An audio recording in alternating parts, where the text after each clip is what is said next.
Ce sont des tueuses cosmiques. Cela marque la fin, la mort d'une étoile. Elles donnent lieu à des explosions spectaculaires. Elles sont 100 milliards de fois plus lumineuses que le Soleil. Durant un instant, elles éclipsent toute une galaxie. Ce sont les événements les plus importants dans l'univers depuis le Big Bang. Et en même temps, ce cataclysme cosmique laisse place à une création. Mais si l'une d'entre elles frappait la Terre, la vie s'arrêterait. L'univers est la scène de crime d'une des forces les plus violentes et les plus mystérieuses qui soient, la supernova.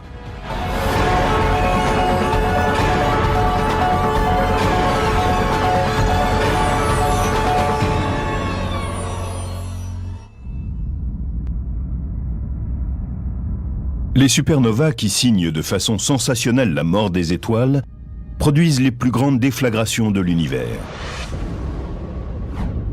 En fait, seule une minorité d'étoiles explosent, mais celles qui font boum explosent en 1000 morceaux. Elles émettent une énergie qui correspond à plus d'1 milliard de fois celle que le Soleil produit dans toute son existence. Cette déflagration spectaculaire relâche dans l'univers de grandes quantités de radiation mortelle.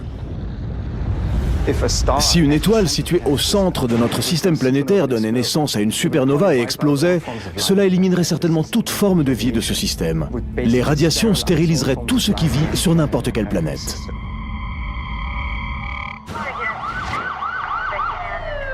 Comme des enquêteurs qui rassembleraient les indices d'un crime cosmique, les scientifiques utilisent dans les règles de l'art les télescopes et la technologie dont ils disposent pour repérer des supernovas et comprendre comment et pourquoi elles surgissent. C'est très intéressant. L'événement a déjà eu lieu avec l'explosion.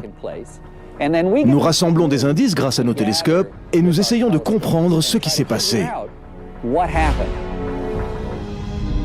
Les enquêteurs stellaires savent que les supernovas ont une double personnalité. Elles ont un pouvoir de destruction absolu. Et en même temps, elles ont une fonction créatrice essentielle. Quand une supernova se déclenche, l'explosion produit beaucoup de lumière, mais également des éléments lourds, comme par exemple du fer, du calcium, du sodium ou d'autres éléments chimiques du tableau périodique. Ceux-ci viennent d'étoiles qui ont explosé avant la formation du Soleil. Ce sont ces éléments produits par ces gigantesques explosions stellaires qui constituent les planètes, les plantes et les êtres humains. Le calcium de nos os, l'oxygène que nous respirons ont été fabriqués dans les étoiles, puis dispersés dans l'espace.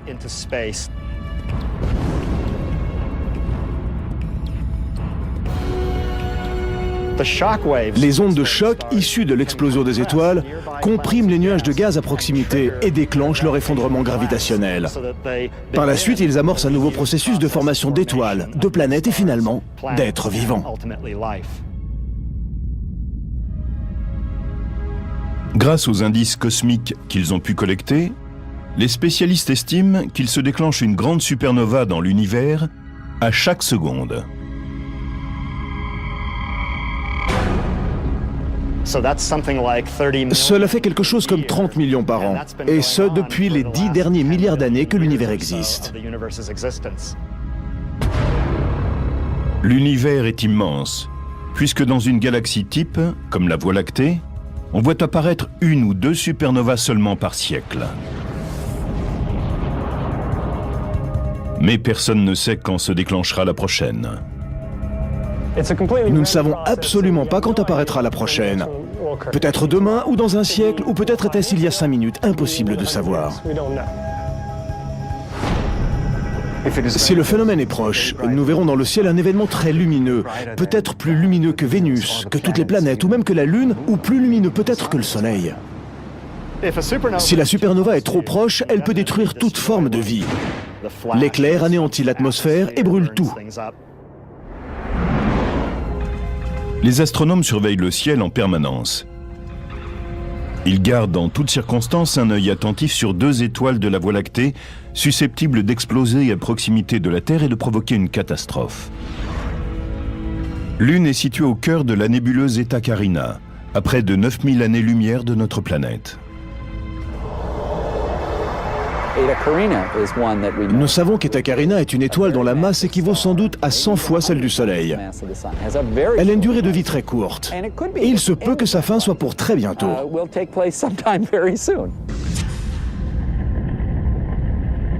Bételgeuse, étoile de la constellation d'Orion, est elle aussi destinée à exploser en supernova.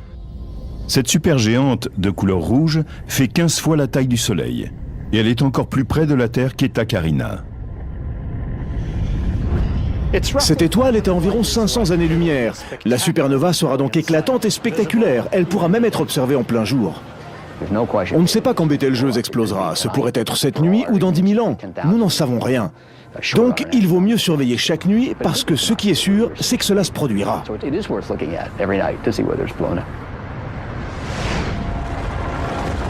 Les explosions de supernovas massives ne font pas que détruire et créer des étoiles, des planètes ou des êtres humains. Elles déchaînent aussi une puissante énergie sous forme de rayons cosmiques.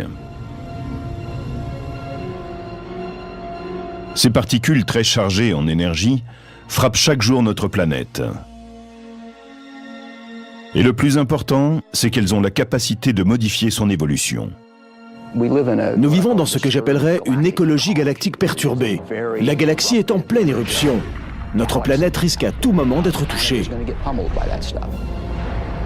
Les experts disent que ces rayons cosmiques peuvent transformer les êtres vivants. Et ils le font. Nous savons qu'il y a des mutations génétiques quand les rayons cosmiques frappent des éléments vivants, car cela perturbe l'ADN cellulaire. Si une supernova se trouvait à proximité de la Terre, nous recevrions beaucoup plus de rayons cosmiques, 100 000 ou 1 million de fois plus qu'à l'ordinaire. Cela peut provoquer la disparition d'une espèce ancienne, mais aussi le développement de nouvelles espèces.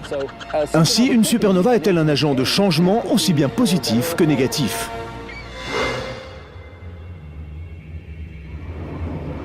Les supernovas ayant le pouvoir de créer et de modifier la vie, il est impératif que nous comprenions ce qui fait de ces objets stellaires de véritables bombes à retardement.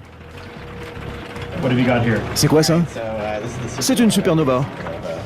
Pour résoudre cette énigme, il est essentiel de procéder à une analyse détaillée de ce qui est éjecté dans le cosmos par une supernova.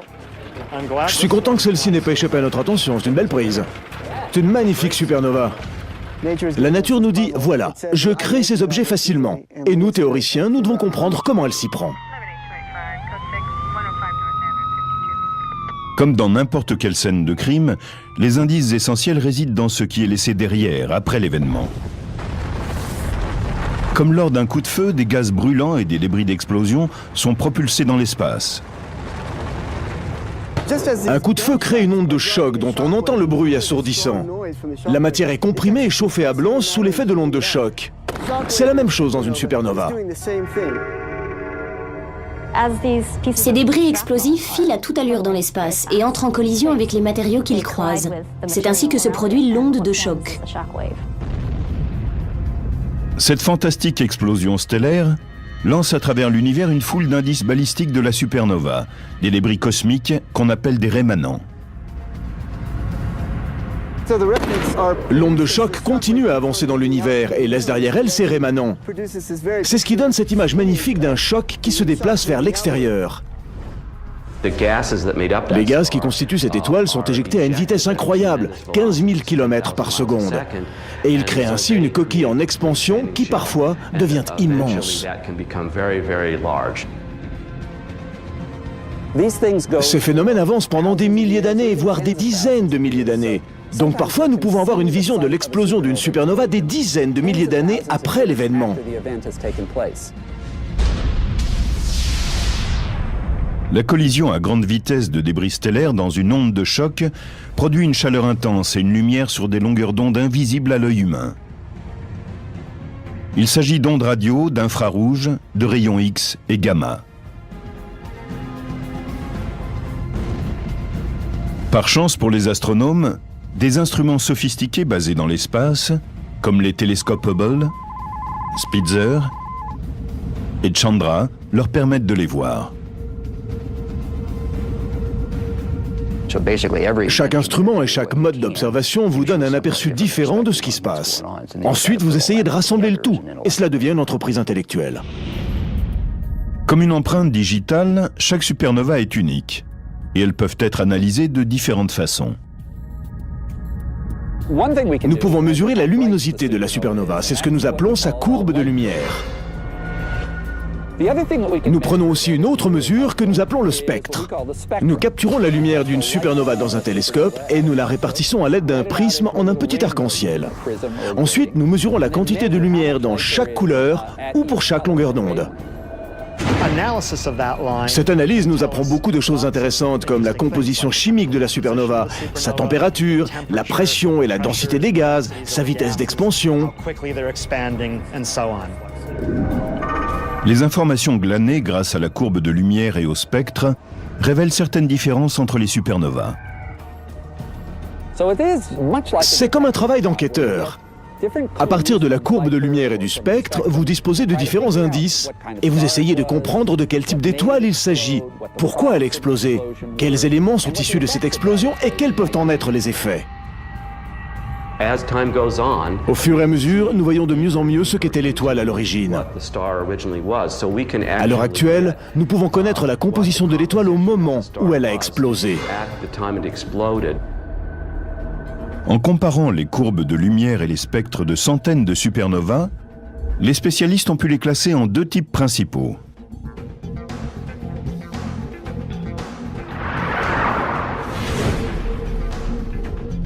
La supernova de type 1A ne dégage pas d'hydrogène.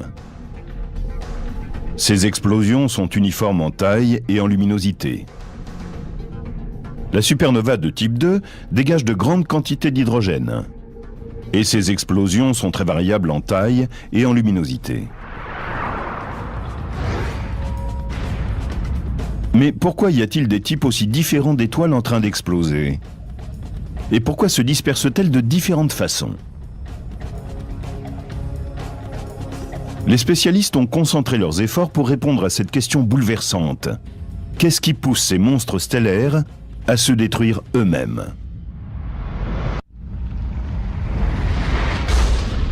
Comme des chasseurs de primes à la poursuite de bandits, les astronomes d'aujourd'hui fouillent le cosmos à la recherche de supernovas mortelles.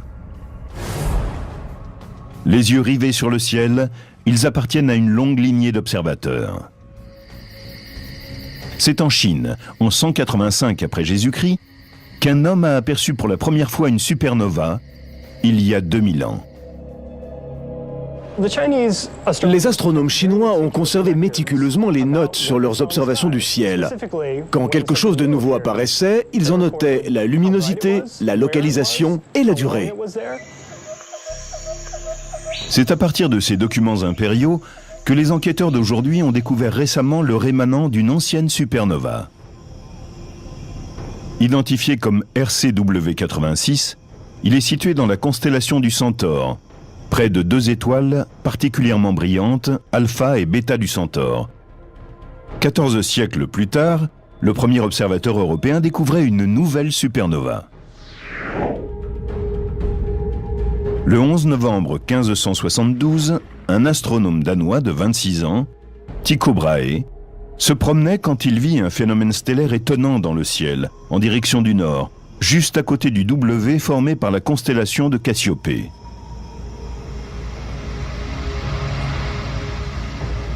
Il l'a vu et il était le plus grand astronome de son temps. Pourtant, il n'en a pas cru ses yeux. Quelques années après cette vision de Tycho Brahe, son ancien élève, Johannes Kepler, observa à son tour une nouvelle étoile. Il a mesuré la distance entre deux étoiles situées autour du phénomène. Et nous pouvons nous servir aujourd'hui de ces mesures pour retrouver l'endroit exact où l'explosion s'est produite. Quand les enquêteurs contemporains ont examiné de plus près le rémanent de la supernova de Kepler de 1604, ils ont trouvé quelque chose de très étrange. Une analyse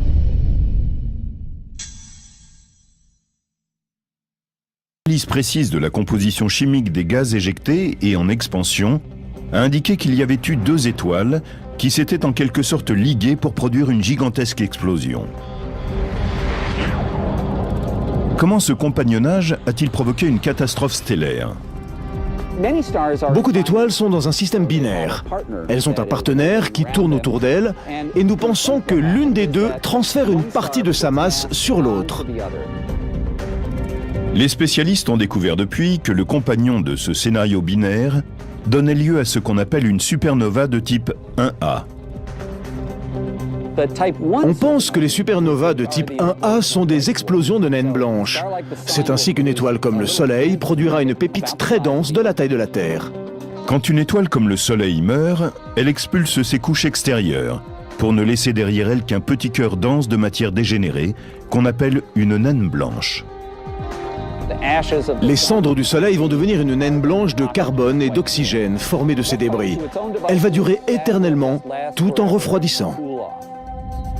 Mais quand une étoile a un compagnon, tel le complice d'un crime, cela peut mener à la catastrophe. L'étoile transfère sa masse sur cette naine blanche, jusqu'au point où elle devient instable et qu'une fusion se produit en son centre. Ensuite, très rapidement, l'étoile naine blanche, qui est assez morne, va exploser en une supernova extrêmement violente et brillante. Mais pourquoi et comment certaines naines blanches engendrent-elles de telles déflagrations? C'est un jeune astrophysicien très brillant, Subrahmanyam Chandrasekhar, le Sherlock Holmes de l'astrophysique, qui en a eu la perception alors qu'il se trouvait sur un bateau qui le conduisait d'Inde en Angleterre. Au cours de ce long voyage, il s'est servi des domaines nouveaux de la physique quantique et de la théorie de la relativité pour proposer l'idée qu'une naine blanche ne pouvait atteindre qu'une masse maximum limitée.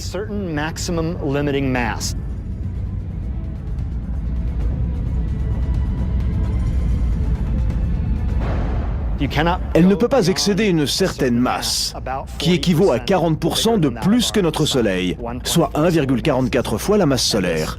C'est ce qu'on connaît sous le nom de limite de Chandrasekhar. Au-delà de celle-ci, il se déclenche une chaîne de réactions nucléaires incontrôlées.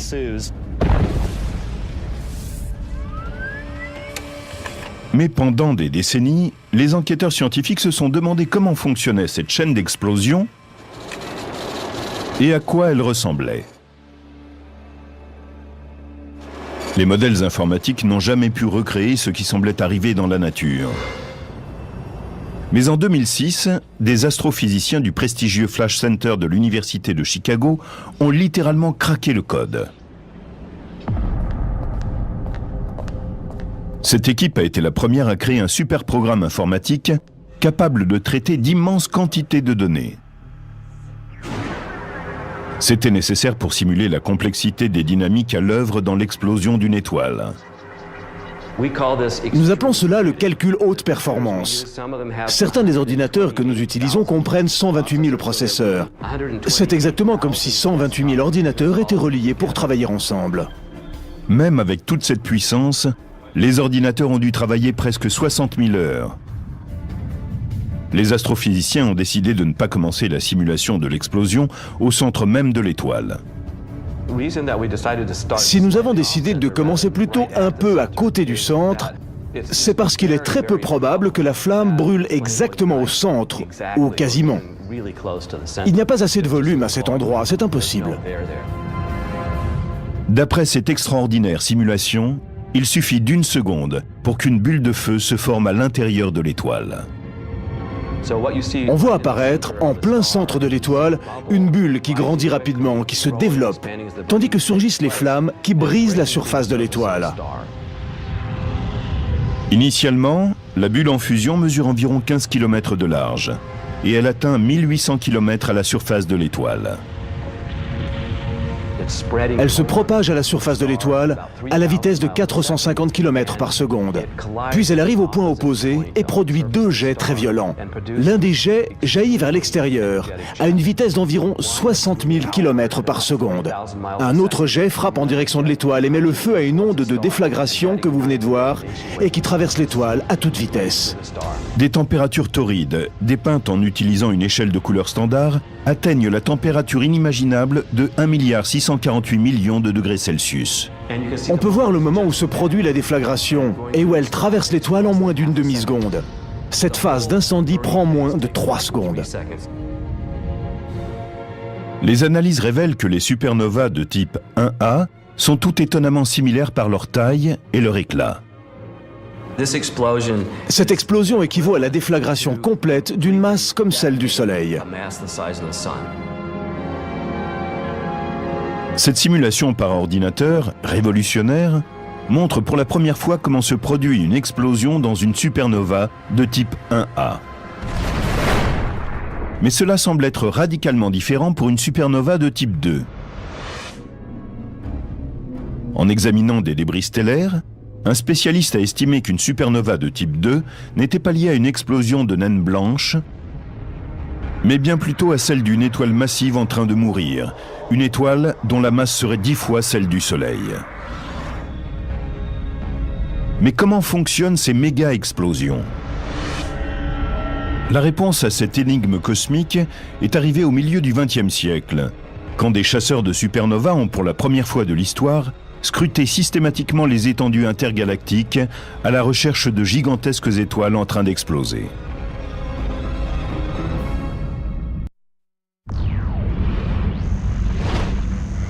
Comme des enquêteurs à l'affût, ils scannent sans arrêt le ciel nocturne, traquant les phénomènes lumineux intenses, révélateurs de la présence de supernovas.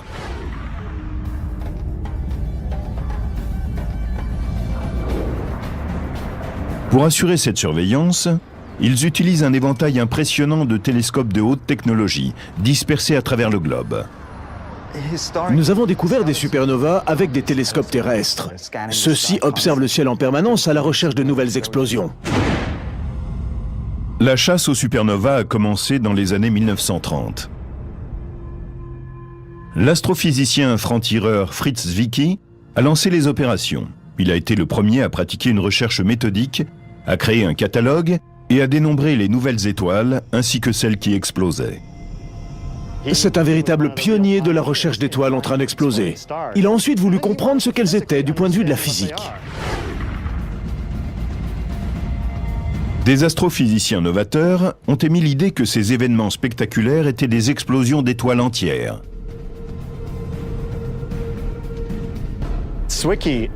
Zwicky a émis l'idée qu'un certain type d'étoile massive pouvait commencer et exploser au moment où son cœur s'effondrait, puis qu'elle reprenait des forces et générait alors une explosion colossale. Il a dit qu'au cours de l'effondrement, un rémanent compact devrait se former et donner une étoile à neutrons. La matière ordinaire est constituée avant tout de protons, de neutrons et d'électrons. Dans cet effondrement du noyau ferreux, les protons et les électrons qui forment les atomes de fer se combinent pour donner naissance à des neutrons. Une étoile à neutrons est un objet incroyablement dense. Si on prenait un gratte-ciel comme l'Empire State Building de New York et qu'on le compresse jusqu'à la densité d'une étoile à neutrons, il aurait la taille d'une bille. Ils ont une très haute densité. Une cuillère à thé de matériaux d'une étoile à neutrons pèserait plus d'1 milliard de tonnes sur Terre. Aujourd'hui, les spécialistes pensent que seules les énormes étoiles mesurant au moins 10 fois la taille du Soleil ont le potentiel pour générer ce type d'explosion avec effondrement du cœur. L'étoile massive génère de l'énergie en opérant la fusion d'abord de l'hydrogène, puis de l'hélium. Elle fusionne l'hélium en carbone, puis en oxygène, et cela continue jusqu'à obtenir du fer.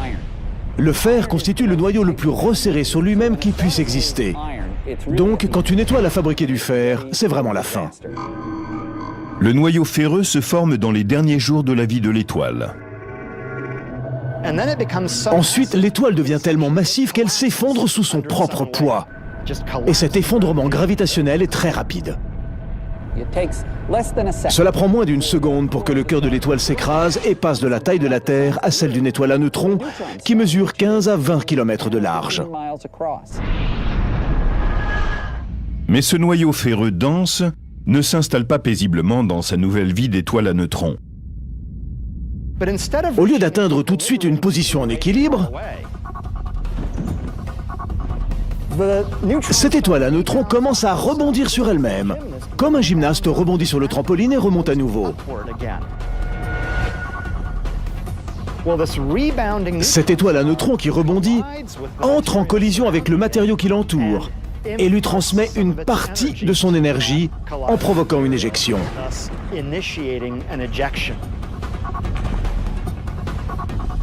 Pourtant, contrairement au gymnaste pour qui finalement la gravité l'emporte et le ramène sur Terre, pendant que le cœur s'effondre, une autre force continue à diriger l'éjection vers l'extérieur. Maintenant, quelle est cette force mystérieuse qui a provoqué cette déflagration dans l'espace ?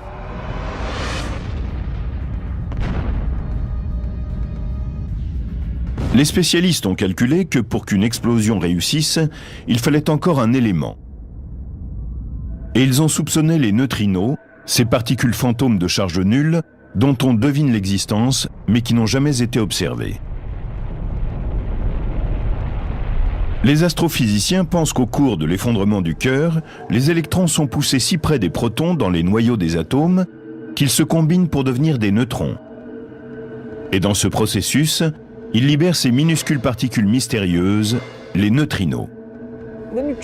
Les neutrinos sont un type de particules très intéressantes. Ils n'ont aucune charge électrique, donc ils n'interagissent pas avec la lumière. Ils n'entrent en action qu'avec ce que les physiciens appellent la force faible. Et le nom est bien choisi. Il signifie que ces particules peuvent traverser la Terre sans encombre. Ils peuvent traverser des blocs importants de matière. Ils sont comme des fantômes. Ils traversent les objets.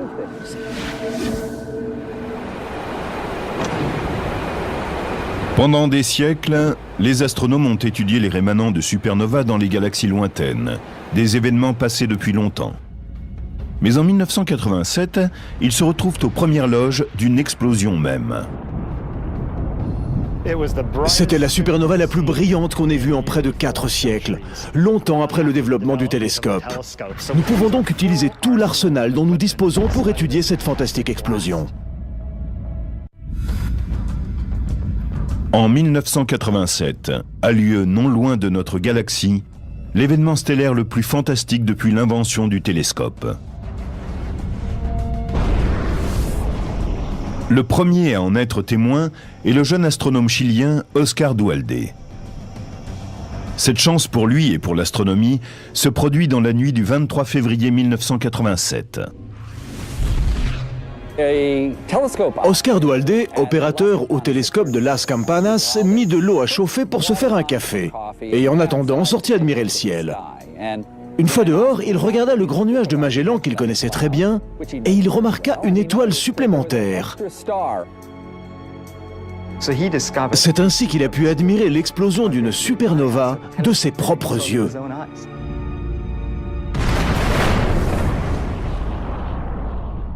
Quand une étoile explose, les astrophysiciens, comme des enquêteurs sur un crime, savent que les premières heures sont critiques.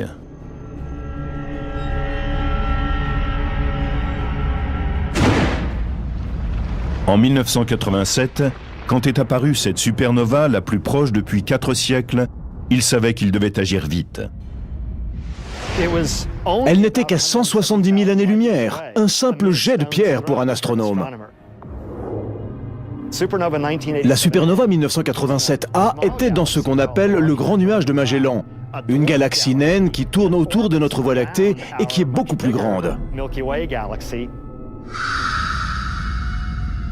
Bien qu'elle soit la première supernova de l'année, cette étoile exceptionnelle en train d'exploser tout près de la Terre a simplement été nommée SN 1987A. Mais cette fois, sur toute la planète, des dizaines d'astronomes chevronnés étaient prêts à entrer en action. Avec leurs équipements et leurs télescopes sophistiqués, ils tournent leur attention et leurs appareils vers les cieux et examinent attentivement la supernova 1987A.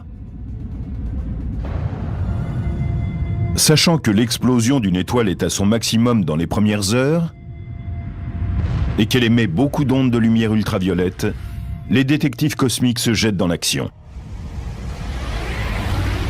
Nous avons vu de la matière se déplacer extrêmement vite, à 1/10 de la vitesse de la lumière. C'était l'étoile qui était en train d'exploser. Les scientifiques avaient leur explosion, maintenant ils voulaient connaître le nom de la victime. Ils ont compulsé un catalogue qui recense toutes les étoiles connues et leur position dans le ciel. Et ils sont tombés sur celle qu'ils cherchaient. Ils ont trouvé quelle était l'étoile en train d'exploser.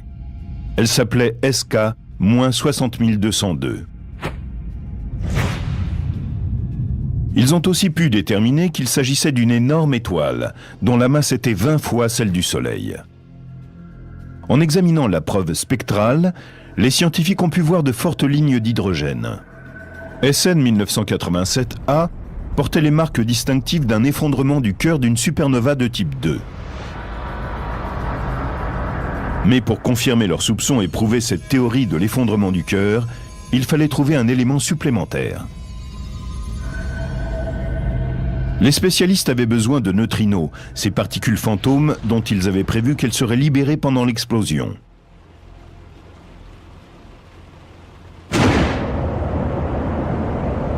Or, au début des années 1980, on avait construit quelques détecteurs de neutrinos dans le monde. C'étaient des réservoirs remplis de tonnes d'eau et situés dans les profondeurs. Mais ils n'avaient jamais capturé un seul neutrino de supernova.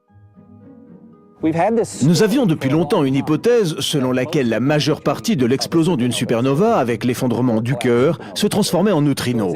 Mais nous ne les avions jamais vus, ces neutrinos.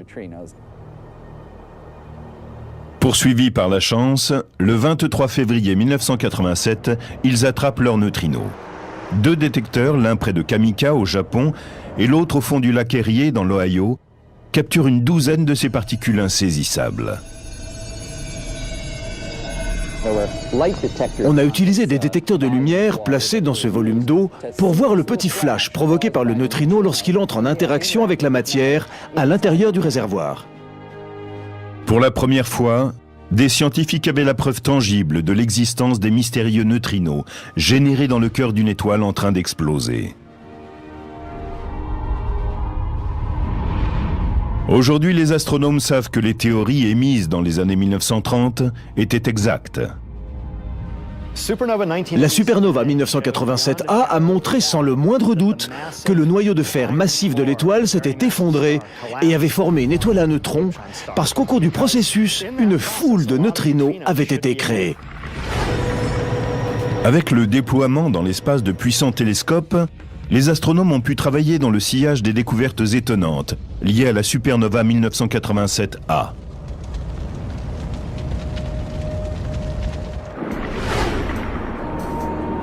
En 2006, l'astronome Robert Quimby, âgé de 30 ans, allait de nouveau bouleverser les idées admises et révolutionner la façon dont les astronomes traquaient les supernovas.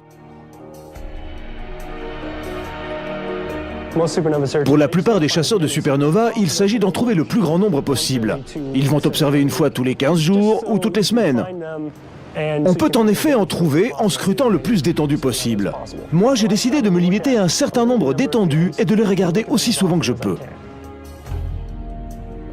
Le détective cosmique, plein d'initiatives, a programmé son télescope robot pour qu'il balaye systématiquement, chaque nuit, la zone qu'il a choisie. Comme un projecteur interstellaire, il scanne méthodiquement le même petit coin sombre du cosmos à la recherche de supernovas. J'ai des logiciels qui peuvent très rapidement analyser les données et me dire s'ils voient quelque chose qui n'était pas là auparavant. Quand cela se produit, si je pense que cela pourrait être une supernova, je vais en étudier le spectre. Il m'indiquera exactement ce que c'est, si c'est une supernova, de quel type, etc. Le 18 septembre 2006, Quimby effectue sa grande découverte. Il découvre la supernova la plus brillante qu'on ait jamais vue. C'était ma 4e supernova et je considérais que cette chance me revenait. Les autres ont regardé les spectres et ils ont commencé à prendre leurs propres mesures de photométrie, à regarder quel était son éclat. Et ils ont finalement dit que 2006 GY était plus vive qu'aucune autre supernova recensée. Elle a duré plus de 2 mois, 70 jours au maximum de sa luminosité, et puis elle a pâli. Cette supernova, telle qu'on n'en avait encore jamais vue, avait été découverte par un étudiant de 4e année de l'Université du Texas. L'analyse d'un rémanent a indiqué que l'étoile, avant d'exploser, mesurait 100 fois la taille du Soleil. Et étant donné la grande quantité d'hydrogène qui apparaissait dans son spectre, cette supernova portait la marque d'un événement de type 2. Et puis, Quimby se surpassa. Après avoir analysé une supernova insignifiante, nommée SN 2005 AP, qu'il avait découverte auparavant, il fit une découverte stupéfiante.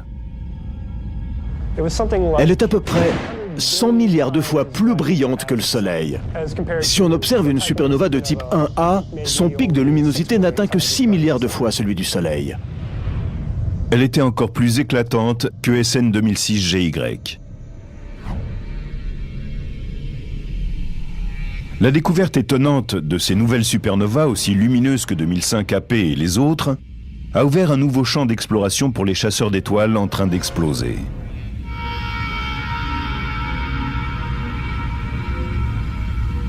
Notre idée de base, c'est que tout cela est peut-être lié au sursaut de rayons gamma. Les rayons gamma sont la forme la plus puissante de lumière que l'on connaisse dans l'univers. En analysant les supernovas, les enquêteurs ont été plus proches que jamais de résoudre certaines énigmes déconcertantes du cosmos. Comment l'une peut-elle produire des rayons gamma et l'autre n'être qu'une supernova ordinaire? Cela demeure un grand mystère. Ce que les astronomes savent, c'est que les supernovas et les sursauts gamma qui leur sont associés sont les signaux les plus lumineux de l'univers. Dans les étendues galactiques, les supernovas servent de poteaux indicateurs célestes. Elles indiquent aux astronomes le début et la fin du temps et de l'espace.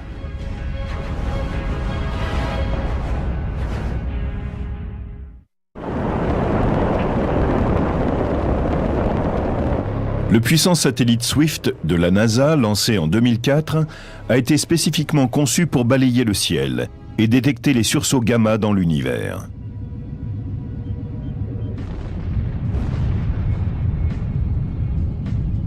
Tels des secouristes cosmiques, les astrophysiciens du centre de vols spatiaux Goddard de la NASA attendent à Baltimore, 24 heures sur 24 et 7 jours sur 7, un appel d'urgence de Swift.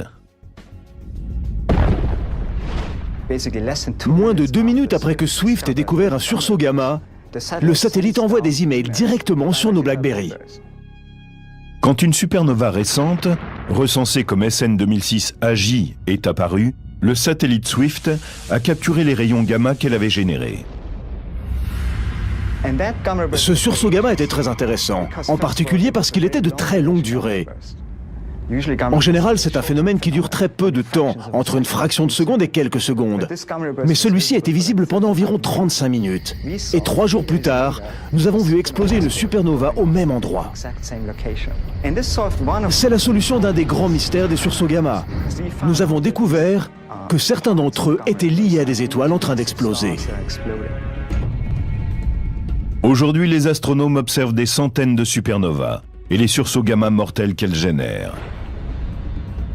Dans les étendues cosmiques, les spécialistes utilisent ces poteaux indicateurs stellaires pour établir les limites et l'ampleur de l'univers. On peut se servir des supernovas pour explorer l'univers parce qu'elles sont très faibles et très lointaines. Avec elles, on peut étudier les courbures, l'espace, le temps et tout le cosmos.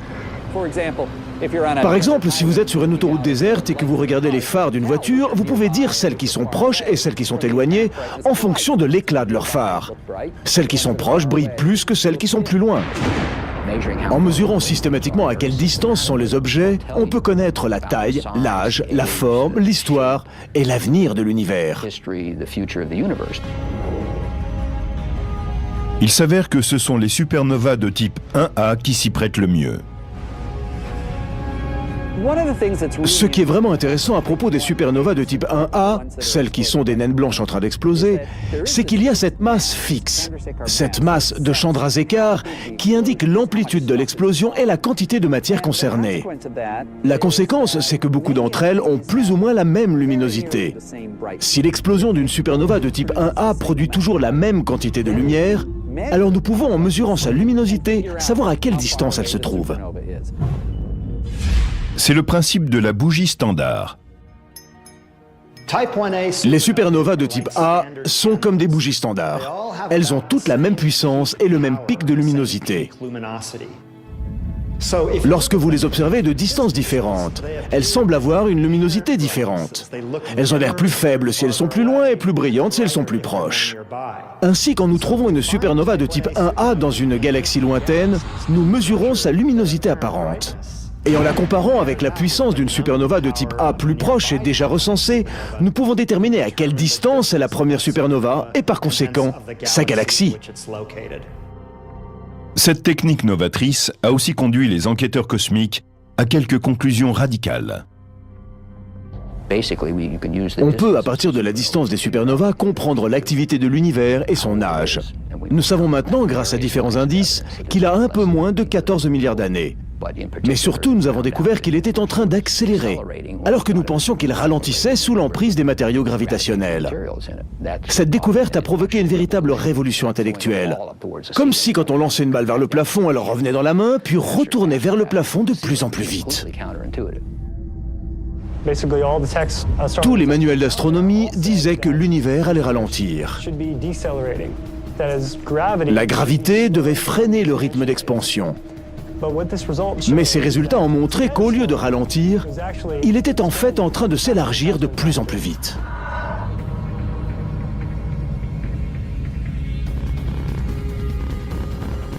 L'examen des supernovas a permis aux spécialistes de résoudre plusieurs grandes énigmes cosmiques. Ils pensent qu'en continuant à observer les indices laissés par les étoiles massives en train d'exploser, ils pourront apporter des réponses à de nouvelles énigmes. Aujourd'hui, les spécialistes savent qu'un jour prochain, chacun d'entre nous pourrait être le témoin de la force incroyable d'une supernova. Notre galaxie a une largeur de 100 000 années-lumière. Cela veut dire que la lumière d'un millier de supernovas se dirige vers nous. Certaines pourraient même venir de notre Voie lactée. Dans notre galaxie, nous nous attendons à avoir une moyenne de 2 explosions de supernovas par siècle. Le problème, c'est que la dernière supernova que nous ayons vue date d'à peu près 4 siècles. Notre galaxie a pris beaucoup de retard. Si cela surgissait dans notre galaxie, nous serions comme Tycho Brahe, Kepler, Chandrasekhar et Zwicky, témoins de la force à la fois la plus destructrice et la plus créatrice de l'univers. La supernova.